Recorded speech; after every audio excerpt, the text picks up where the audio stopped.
আলাইকুম ভিউয়ার্স, আজকে আমি আপনাদেরকে তৈরি করে দেখাবো কিভাবে সহজ উপায়ে ঝরঝরে পোলাও রান্না করা যায়। আপনাদের সুবিধার্থে আমি প্রতিটি উপকরণ এবং তার পরিমাণ ডেসক্রিপশন বক্সে লিখে দিয়েছি। প্রথমে আমি এখানে 1 কেজি পরিমাণ পোলার চাল নিয়েছি এবং যা প্রথমেই ধুয়ে এবং পানিটা ঝরিয়ে নিয়েছি।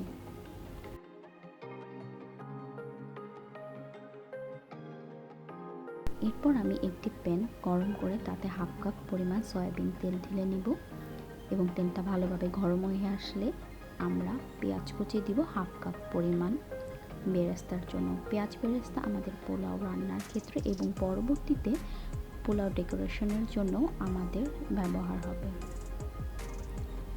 পেঁয়াজ কুচিগুলো ভালোভাবে নাড়তে হবে। আপনি যদি পেঁয়াজ বেরেস্তা করার ক্ষেত্রে ভালোভাবে নাড়া না দেন তবে কিছু অংশ কাঁচা এবং কিছু অংশ পোড়া লেগে যেতে পারে, তাই অবশ্যই খেয়াল রাখতে হবে যেন পেঁয়াজ বেরেস্তাগুলো সবগুলোই সমানভাবে হয়। পেঁয়াজ বেরেস্তা হয়ে গেলে এরপর সেই প্যানে আমরা পোলার চালগুলো দিয়ে দিব এবং একে একে সব উপকরণগুলো মিক্সড করে নিব।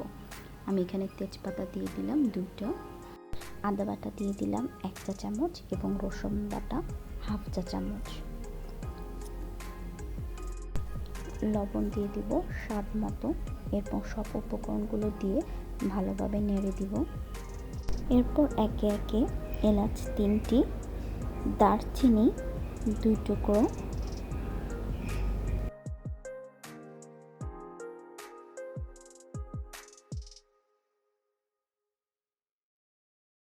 আগে থেকে তৈরি করে রাখা পেঁয়াজ বেরেস্তা দিয়ে ভালোভাবে আমরা নেড়ে দিব। বারবার নেড়ে দিতে হবে যেন নিচে পোলার চালগুলো লেগে না যায়।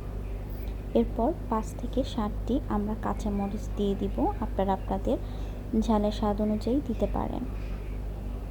এরপর আমি এখানে আগে থেকে করে রাখা গরম পানি দিয়ে দিব। মনে রাখবেন যে পরিমাণ পোলার চাল আপনারা নেবেন তার দ্বিগুণ পরিমাণ পানির ব্যবহার করবেন।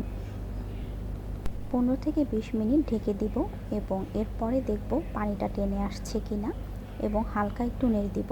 মনে রাখবেন পোলার চাল যখন সিদ্ধ হবে তখন বেশি নাড়াচাড়া করবেন না, এতে আপনার পোলার চাল ভেঙে যেতে পারে। নিচের অংশের পোলারগুলো আমরা উপরে উঠিয়ে দিব এবং আবার ঢেকে দিব। কিছুক্ষণ পর দেখবেন পোলাওটা হয়ে গেছে এবং তখন আগে থেকে করে রাখা পেঁয়াজ বেরেস্তাগুলো দিয়ে দিবেন এবং ঢেকে দিবেন, এতে একটা ভালো একটা স্মেল আসবে। ব্যাস, তৈরি হয়ে গেল মজাদার ঝরঝরে পোলাও। আমার ভিডিওটি যদি ভালো লেগে থাকে তবে অবশ্যই লাইক করুন এবং নতুন নতুন রান্নার ভিডিও পেতে সাবস্ক্রাইব করুন আমার চ্যানেলটি।